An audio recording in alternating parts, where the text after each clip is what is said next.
நட்ட நடு ராத்திரியில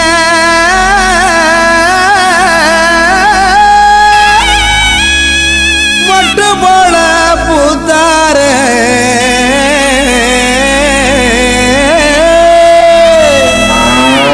மாட்டு கொட்டகையில் உதித்தாரே நம்ம இயேசு சாமியே.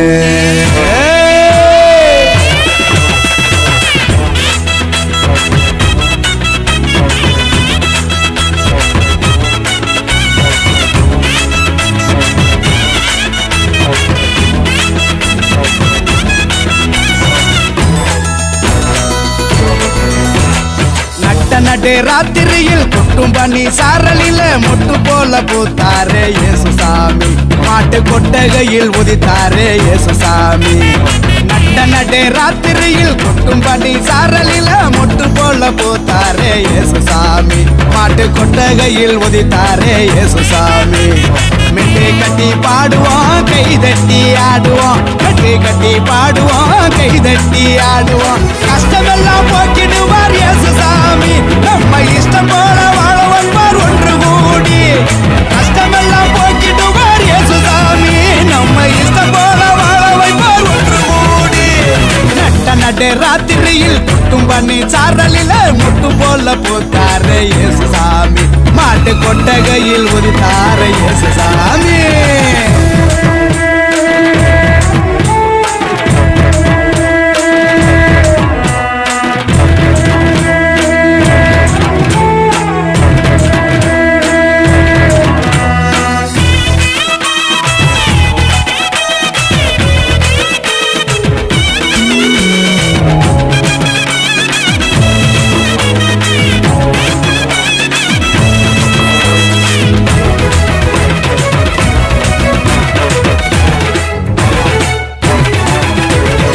ஏழைகளை நேசிக்க ஏழையாக வந்த சாமி நம்ம சாமி.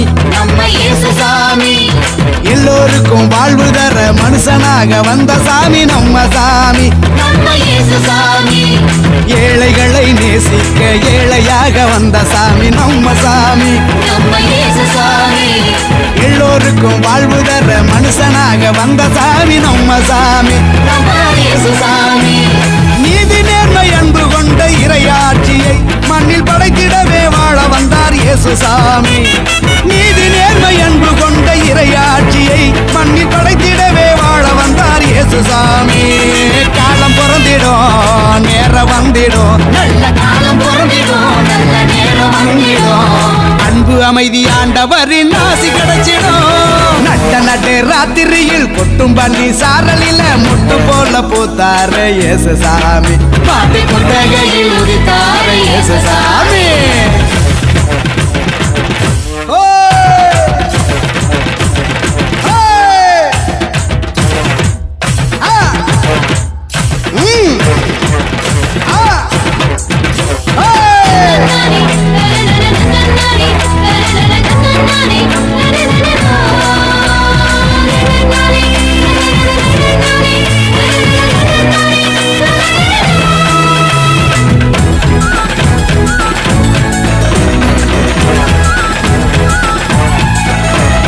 பாலைவன பூமியையே பசுமையாக்க வந்த சாமி நம்ம சாமி. நம்ம இயேசு சாமி. பசிச்ச வயிற்றுக்கு இங்கு உணவாக வந்த சாமி நம்ம சாமி. நம்ம இயேசு சாமி. பாலைவன பூமியையே பசுமையாக்க வந்த சாமி நம்ம சாமி. நம்ம இயேசு சாமி.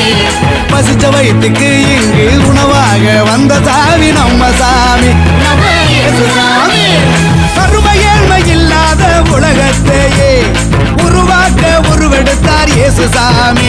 என்று வறுமை ஏழ்மை இல்லாத உலகத்தையே மண்ணில் உருவாக்க உருவெடுத்தார் இயேசு சாமி. வருத்தம் பறந்திடும் கவலை நீங்கிடும். நம்ம வருத்தம் பறந்திடும் மன கவலை நீங்கிடும். மகிழ்ச்சி என்றும் நம் வாழ்வில் வந்து தங்கிடும். நட்ட நடு ராத்திரியில் கொட்டும் பண்ணி சாரலில மொட்டு போல பூத்தாரே இயேசு சாமி. மாட்டு கொட்டகையில் உதித்தாரே இயேசு சாமி. நட்ட நடு ராத்திரியில் கொட்டும் பண்ணி சாரலில மொட்டு போல பூத்தாரே இயேசுசாமி, மாட்டு கொட்டகையில் உதித்தாரே இயேசுசாமி. மெட்டு கட்டி பாடுவோம், கைதட்டி ஆடுவோம், மெட்டு கட்டி பாடுவோம், கைதட்டி ஆடுவோம். கஷ்டமெல்லாம் போக்கிடுவார் இயேசுசாமி, நம்ம இஷ்டம் போல வாழ வந்தார் ஒன்று கூடி. கஷ்டமெல்லாம் போக்கிடுவார் இயேசுசாமி, நம்ம இஷ்டம் போல வாழ வைப்பார் ஒன்று கூடி. நட்ட நடு ராத்திரியில் குட்டும் பண்ணி சாரலில முட்டு போல பூத்தாரே இயேசுசாமி, மாட்டு கொட்டகையில் உதித்தாரே இயேசுசாமி. வாசிப்போம். லூக்கா எழுதின சுவிசேஷம் 2ஆம் அதிகாரம் 11வது வசனம். அப்போஸ்தலனாகிய லூக்கா எழுதின சுவிசேஷம் 2ஆம் அதிகாரம் 11வது வசனத்தை நாம் வாசிக்க கேட்போம். இன்று கர்த்தராகிய கிறிஸ்து என்னும் இரட்சகர் உங்களுக்கு தாவீதின் ஊரிலே பிறந்திருக்கிறார். அல்லேலூயா. சத்தமா வெளியிலே சொல்லுங்களேன். இன்று கர்த்தராகிய கிறிஸ்து என்னும் இரட்சகர் உங்களுக்கு தாவீதின் ஊரிலே பிறந்திருக்கிறார். அல்லேலூயா. கர்த்தராகிய கிறிஸ்து என்னும் இரட்சகர் தாவீதின் ஊரிலே உங்களுக்காக பிறந்திருக்கிறார். அல்லேலூயா. நம்ம ஒவ்வொருவரும் ஒவ்வொரு காரியத்தை எதிர்பார்க்கிறோம். ஒவ்வொரு காரியத்துல ஆண்டவர் எப்படி நமக்கு நன்மை செய்வார், என்னென்ன காரியங்களை எல்லாம் நமக்கு செய்திருக்கிறார் என்று அநேக வேத வசனங்கள் சொல்லுகிறது. ஆனால் வேதம் சொல்லுகிறது, உங்களுக்காக கிறிஸ்து என்ற இரட்சகர் தாவீதின் ஊரிலே பிறந்திருக்கிறார். அல்லேலூயா. நீங்க சொல்லணும், எனக்காக இயேசு கிறிஸ்து பிறந்தார், எனக்காக இயேசு கிறிஸ்து பிறந்தார். அவர் பிறந்ததுனால நமக்காக பிறந்தார் என்பதை எப்படி நாம் கண்டுகொள்ள முடியும்? விசேஷமா இன்றைக்கு இந்த கிறிஸ்துமஸ் பண்டிகை சந்தோஷமா நாம் கொண்டாடி கொண்டிருக்கிறோம். வீட்டுக்கு வரும்பொழுது அப்பா ஒரு பையில ஒரு துணிக்கடை பையோடு கூட உள்ள வருகிறார். உள்ள வரும்போது வீட்டில் இருக்கக்கூடிய எல்லாருக்கும் அந்த பைக்குள்ள என்ன இருக்குது, அந்த துணிக்கடை பைக்குள்ள யாருக்கு என்ன துணி எடுத்துக்கொண்டு வந்திருக்கிறார்கள் என்பதை பார்க்க ஆவலா இருக்கும். வந்த உடனே அந்த அப்பா என்ன செய்வாரு, உள்ள இருந்து முதல்ல ஒரு துணி எடுப்பார். எடுத்த உடனே இது உனக்காக வாங்கப்பட்டிருக்கிறது, இது உனக்காக வாங்கப்பட்டிருக்கிறது சொன்ன உடனே அந்த துணியை வாங்கி கொண்டு அந்த பிள்ளைகள் அடைகிற சந்தோஷத்துக்கு அளவே இல்லை. அல்லேலூயா. அதே போல கிறிஸ்து என்னும் இரட்சகர் உங்களுக்காக தாவீது ஊரிலே பிறந்திருக்கிறார். அல்லேலூயா. இயேசு கிறிஸ்து பிறந்தது யாருக்காக? இந்த உலகத்திலே இயேசு கிறிஸ்து ஒரு மதத்தை ஸ்தாபிக்கிறதற்காக அல்ல. கிறிஸ்தவர்களின் தெய்வம் என்று எல்லாரும் சொல்லப்படுகிற இயேசு கிறிஸ்து அவர் கிறிஸ்தவர்களின் தெய்வமே அல்ல.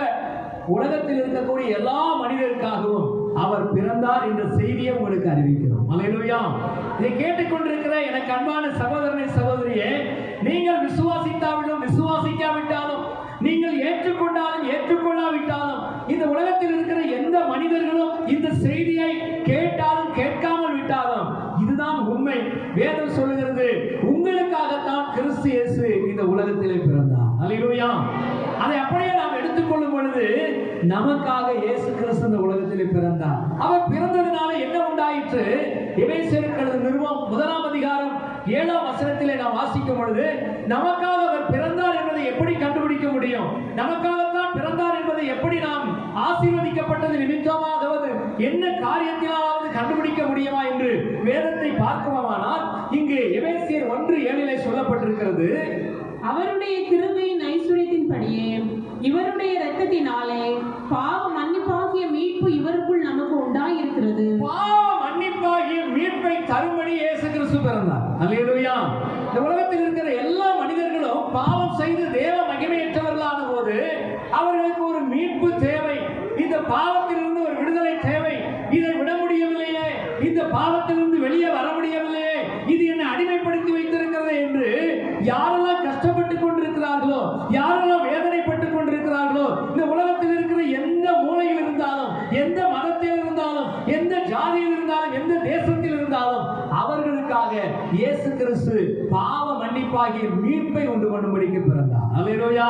இந்த இயேசு கிறிஸ்து பிறவாவிட்டால் பாவ மன்னிப்பு என்கிற மீட்பு இந்த உலகத்துக்கு கிடைத்திருக்காது, உங்களுக்கு எனக்கு கிடைத்திருக்காது. எனவேதான் இந்த இயேசு கிறிஸ்து உங்களுக்கு அறிமுகப்படுத்தும் பொழுதே நான் சொல்லுகிறேன், பாவ மன்னிப்பை தரும்படிக்கு இயேசு கிறிஸ்து பிறந்தார். மத்தேயு எழுதின சுவிசேஷம் 1ஆம் அதிகாரம் 21ஆம் வசனத்திலே வாசிக்கும் பொழுது, மத்தேயு 1:21 வாசிக்கிறோம், அவள் ஒரு குமாரனை பெறுவாள், அவருக்கு இயேசு என்று பெயரிடுவாயாக, ஏனெனில் அவர் தமது ஜனங்களின் பாவங்களை நீக்கி அவர்களை ரட்சிப்பார். அல்லேலூயா. இயேசு கிறிஸ்து பிறந்ததனுடைய நோக்கம்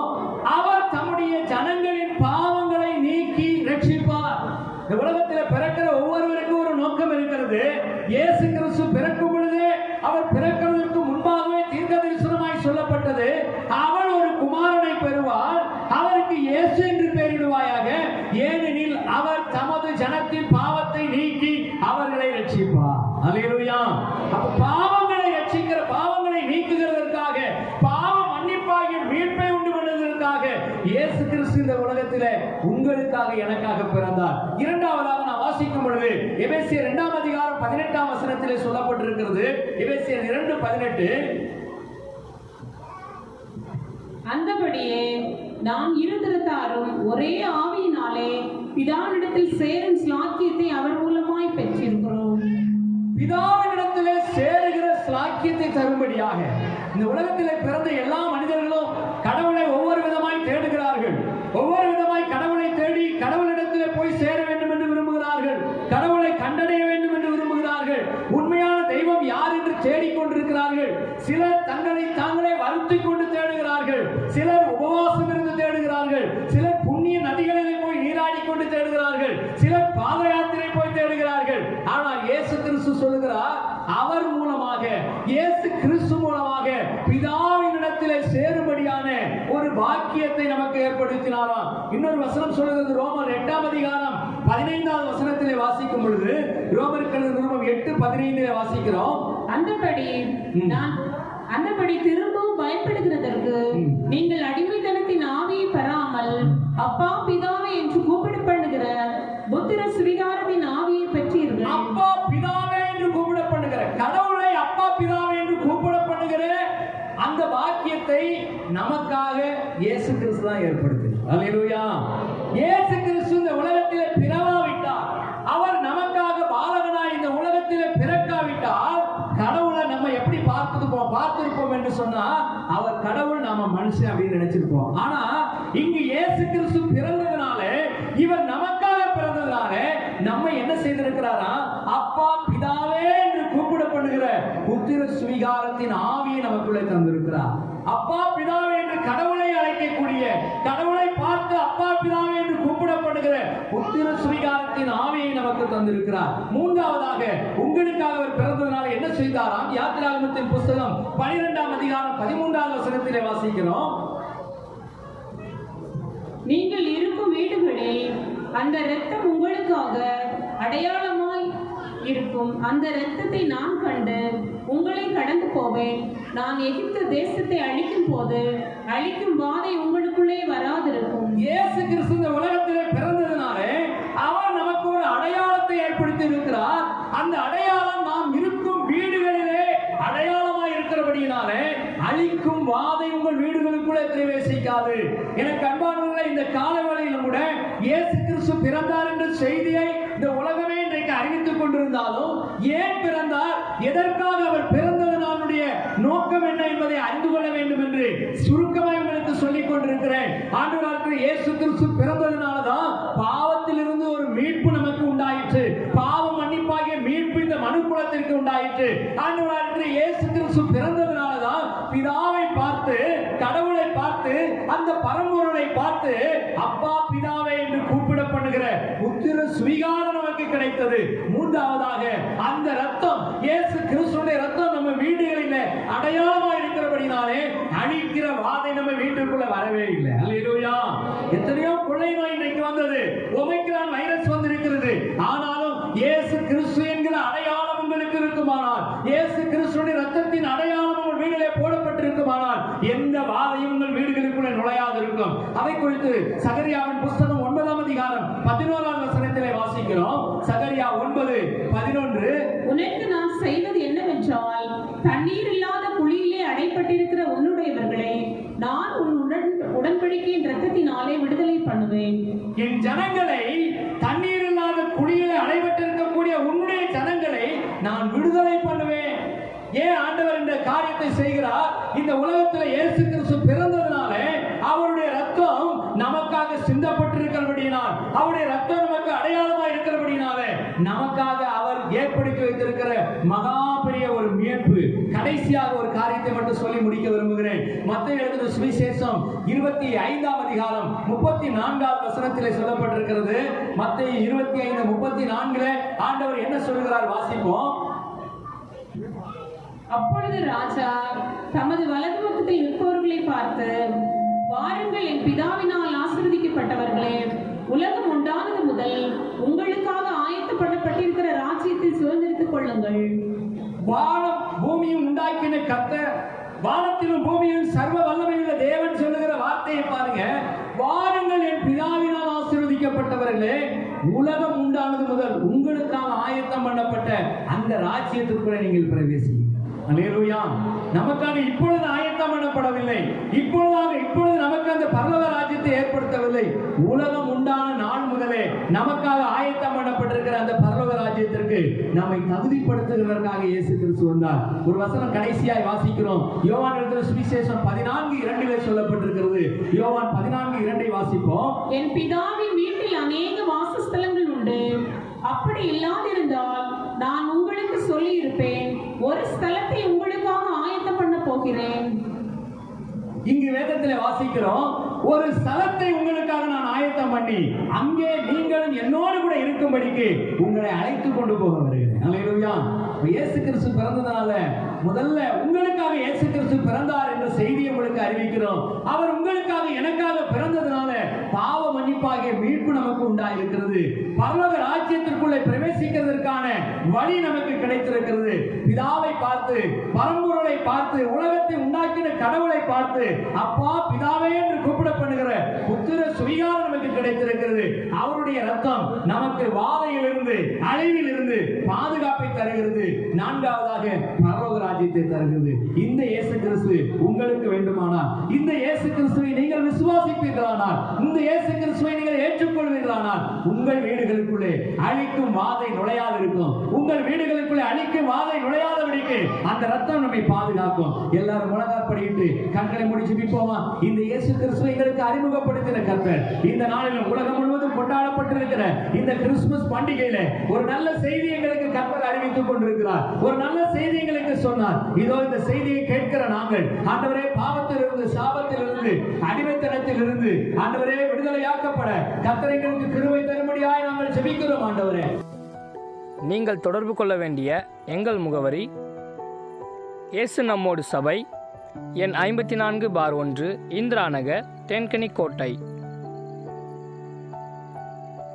தொலைபேசி எண்கள் 9866515211 9965157399. Our address: இயேசு நம்மோடு சபை, number 54/1, Indira Nagar, Denkanikottai. Phone numbers 9865152311, 9965157399.